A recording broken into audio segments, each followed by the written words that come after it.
Hello, and welcome into this episode of Catholic, Single, and Flourishing. I'm your host, Chad Etzel, helping Catholic singles live their God inspired purpose today while also paving a path for your vocation in the future. You can follow me on Twitter and Instagram at Chad underscore Etzel and on LinkedIn at Chad Etzel. Today, we're going to be continuing our book review series. In the past, we previously covered 7 habits that are highly effective for Catholic singles and also a vision for marriage. And specifically within that episode, we talked about Dr. Sri's book, Men, Women, and the Mystery of Love. We really cultivated this idea of what love is as self gift and self sacrifice, and what marriage is and what marriage means. That gives us a destination of where to go. But what we're going to do today is we're going to be talking about Dr. Henry Cloud's book, How to Get a Date Worth Keeping. And it's the strategy on how to get to that destination of marriage that many of us Catholic singles hope for and desire. This, I think, is actually, in my opinion, one of the most actionable books that's out there for Catholics and for Christians. Even though it was written in 2005, well before the smartphone, it is strikingly very actionable for today's day and age. Just to give you a little bit of background on Dr. Henry Cloud and why he wrote this book, he himself is a clinical psychologist and he is a leadership trainer and he does a lot of leadership workshops. And this book really arose because he had conversations with a lot of single women, and a lot of times they were very similar in some of the reasons of why they felt like they were not getting married. So he would go on these workshops, these leadership workshops, which were about a week long. He'd have these conversations with these single women, and he would ask the questions, and he would start wondering with himself of why are they not married? Here are these attractive women, and then he also knew these groups of attractive men. Why were they not meeting each other? So he had these conversations and asked these women in particular, and the ones that he was meeting at these seminars, and they would often share, oh, well, there's just no good men out there. Or I lived somewhere, small town where there was just nobody to date. Or they would say something like, well, the attractive ones, they don't really have good values, while the spiritual ones, they're boring. All right, maybe this is relatable to you. I'm not sure if it is or not, but I know that this could be a case where many of us singles are thinking that there's just it's hopeless. It's not for me. God has just not put this in my life. What he concluded and what he noticed is a lot of times people were citing problems that were outside of what they could control. They were pointing to external circumstances, and they weren't taking ownership for their lives. He says this in the book: we participate in our external circumstances. We may not cause them, but we do control how we respond to them. And I think that that is at the heart of what this book is about in strategy, when it comes to strategy for the Catholic single life and moving towards marriage, what it's all about. That we should take intentional steps to put ourselves in position to, if we do feel called to marriage, put ourselves in positions to meet higher quality people that could turn into dates and potentially marriage one day. So, for example, he uses this example. If you live in a small town, okay, you don't necessarily choose that it is a small town, but you do have choices of how you respond to that. Maybe you could decide to move, or maybe you could decide to date online, or drive an hour or hour and a half to the next town over and make a rhythm to make a habit of something like that on a regular basis.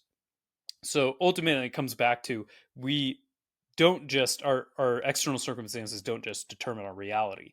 We participate with them, and that's something that I've been talking about over and over. Go back to that first episode of this particular series, the Catholic Single and Flourishing series, on the determining factor in living your vocation. That's it's not our external circumstances. It's actually you in the decisions that you make. Ultimately, it's God, but we participate with Him.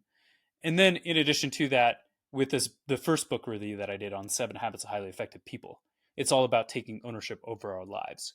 I don't want to drill into that too much because you can check out those previous episodes. But I found this book to just be super practical for me in my Christian dating life. Because a lot of the times when it comes to the way that Catholics or Christians speak about these things, it's very easy to over spiritualize it. That when the time is right, God is going to bring about our future spouse, and it's just going to be abundantly clear. But that just isn't so much the case when it comes to the young adult life these days, especially as our culture becomes increasingly secular.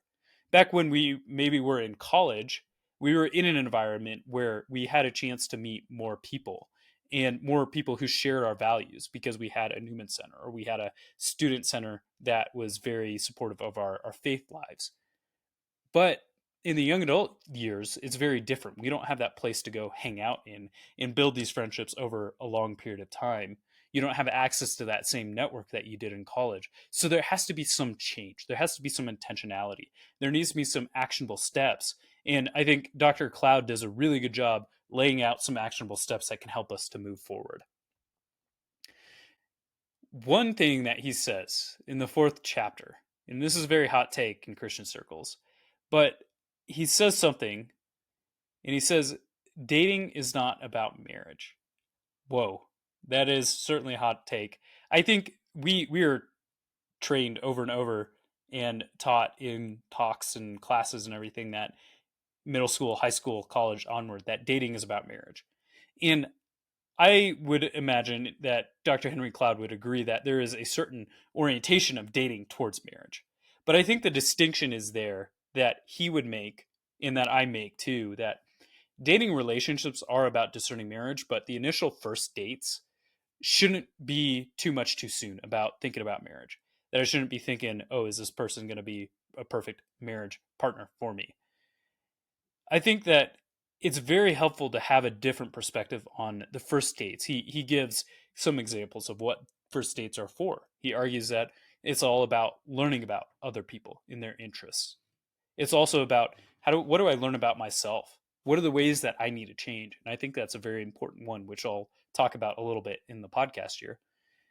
And then I think another thing is just go have fun, encounter your life, the things that you enjoy, by encountering other people and bringing other people into that, or seeing what it is that they love as well. So these are different ways that you can approach dating, and he makes an argument for that.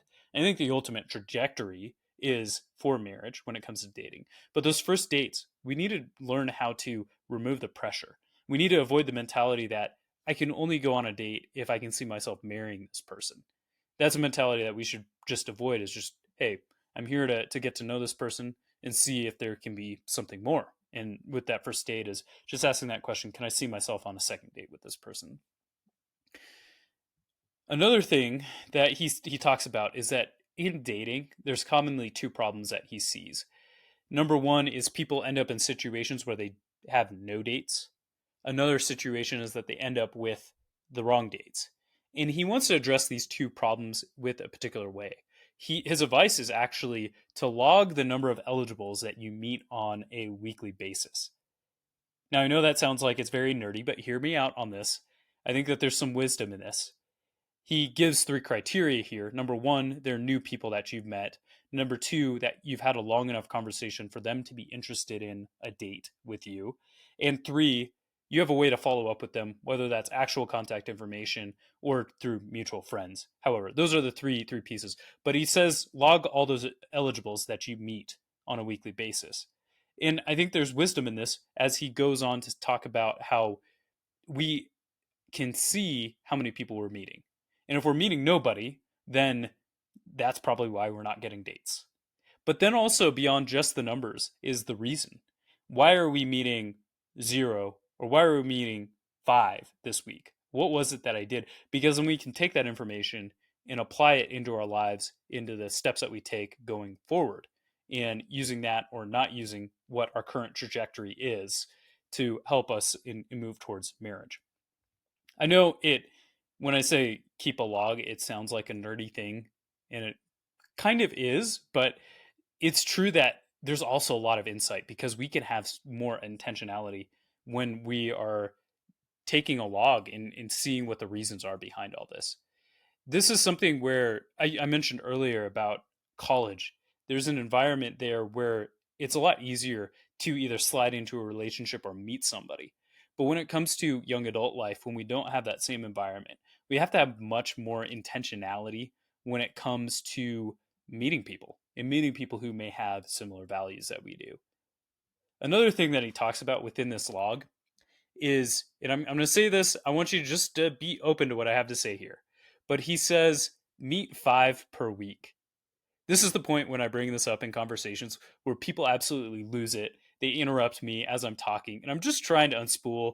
This is a good thing that I have a podcast because I can just keep talking as you're mentally going crazy because I just said you have to meet 5 a week. Now, just backing up a little bit, I highly recommend, and he even recommends this, just start for the first month by logging how many new eligibles that you're meeting. Oftentimes, and this was the case with me when I started doing the activity, I wasn't meeting anybody. That's because I wasn't really putting myself out there to try intentionally to meet new people. But then I would recommend maybe 5 per week in your state in life, your commitments in life is not a reasonable thing, and that's okay. But just start. Perhaps my goal this month is just to meet 2 new people, 2 new eligibles of the opposite sex. And then perhaps 1 per week. You start building that sort of habit until you can build up to maybe 2 or 3. That's something where I've gotten to where I've been able to average closer to 2 or 3 per week. The of just having conversations. This isn't 2 or 3 dates per week. It's just 2 or 3 conversations with new members of the other sex, women for me in this case. And over the last year and a half, I've been doing this log. And the fruit of this has come where there was a stretch in early 2023, early this year, where I went on 6 or 7 first dates within, I don't know, an 8, 9, 10 week span. So 6 or 7 first dates. So it was really cool to see some of the momentum building. Obviously, still not married, but definitely feeling like I have a lot more momentum because I'm starting to create these opportunities. I'm starting to meet people who I haven't before, and starting to become more courageous in asking people out. And that's another point that I want to get to is it's not so much about the numbers. The numbers are very important and very helpful, and that can accelerate our momentum and our progress to moving towards marriage if we so desire. But what it does, an activity like this, is it ultimately helps us with our personal growth. It helps me become more courageous. It helps me become more outgoing. And it helps me learn about myself. It helps me learn about how to relate to others. It helps me learn what's really holding me back. So, to give you an example of that, I know of several situations within the last year. I was having a conversation with a woman, thinking maybe I should ask her out. Maybe I missed my opportunity and I was walking away from situations where I was kicking myself because I didn't ask her out. And what I'm able to do, despite missing that opportunity of asking her out, I can examine why I didn't ask her out. And that allows me to self examine, all right, what could I do differently? And then when another situation comes up, I don't miss that opportunity because I've gone through this self reflection and this resolution to take steps forward and not miss those opportunities in the future. I think another thing that we can do when it comes to keeping this log, we can ask these questions as well of why are my numbers low this week? Why did I not go to this activity that I thought I had scheduled?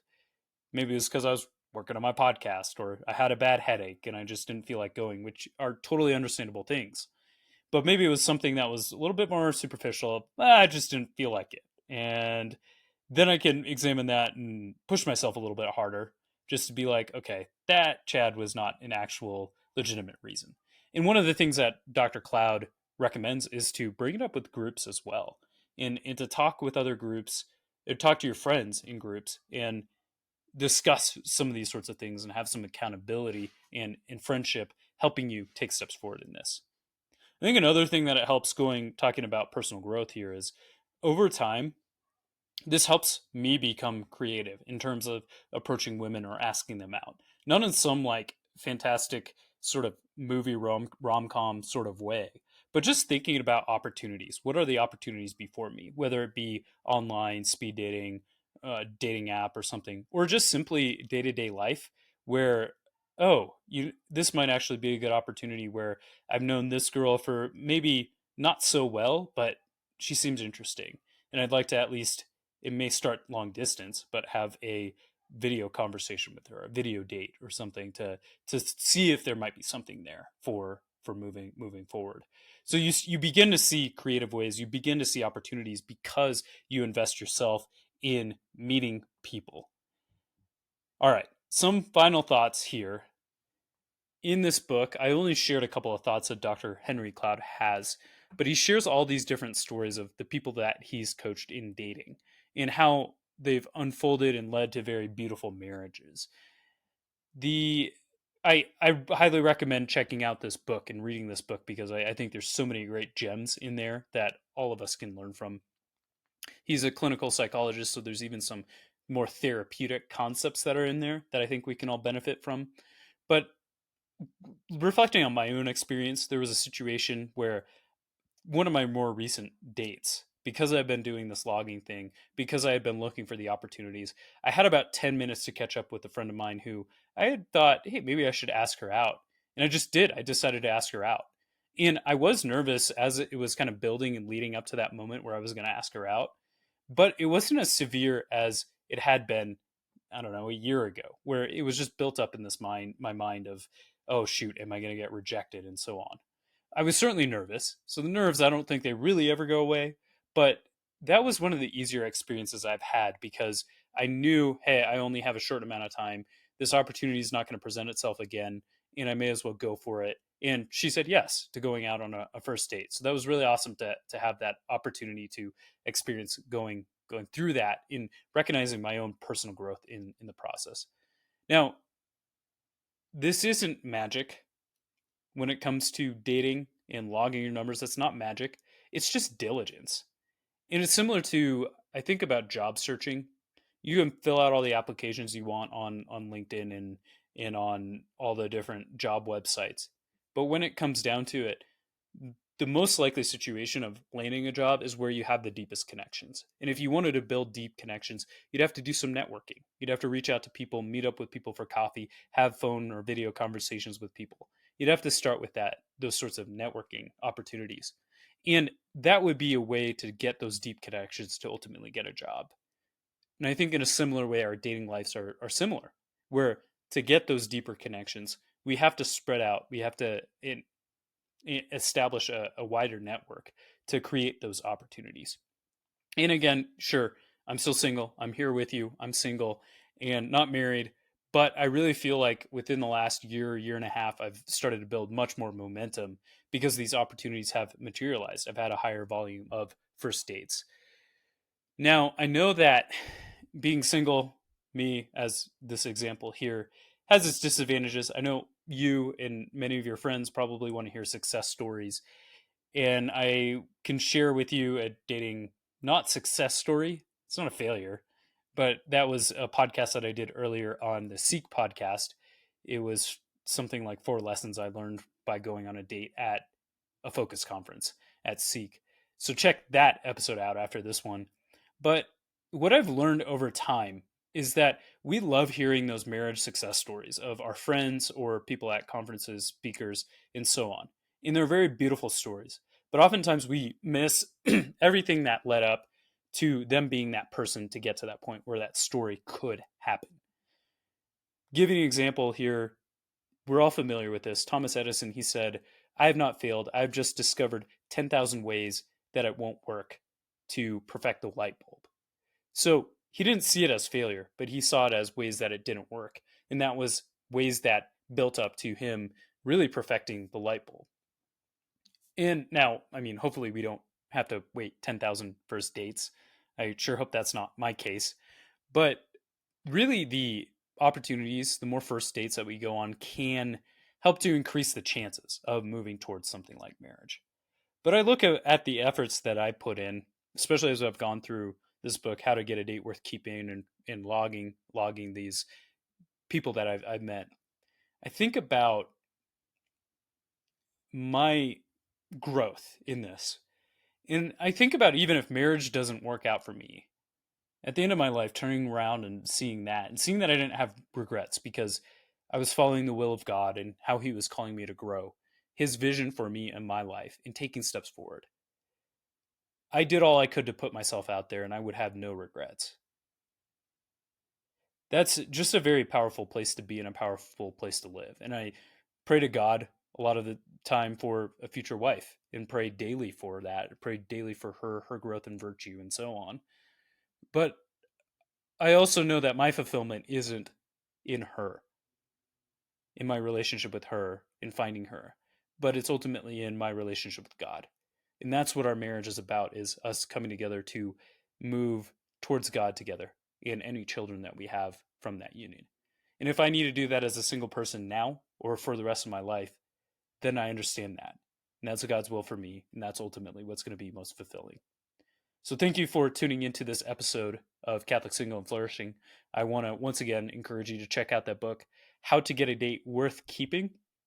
I have actually created my own version of this activity, very similar to how Dr. Cloud uses it in this book. You can check out my free ebook on overcoming the cycle of pressure and inaction for Catholic singles. You can visit CatholicSinglesSolutions.com to check out that book. That'll be in the show notes. And you can also check out my coaching offerings at CSF, Catholic Single and Flourishing, csfcoaching.com. I offer either a 90-minute strategy session where you get a one-off session with me, or a new signature coaching program where you get 10 sessions with me really diving into your Catholic single life and creating a vision and a strategy for you. With that, I want to once again just thank you so much for tuning into this episode of 8th Day Coaching and the Catholic Single and Flourishing podcast. Live inspired, live God inspired.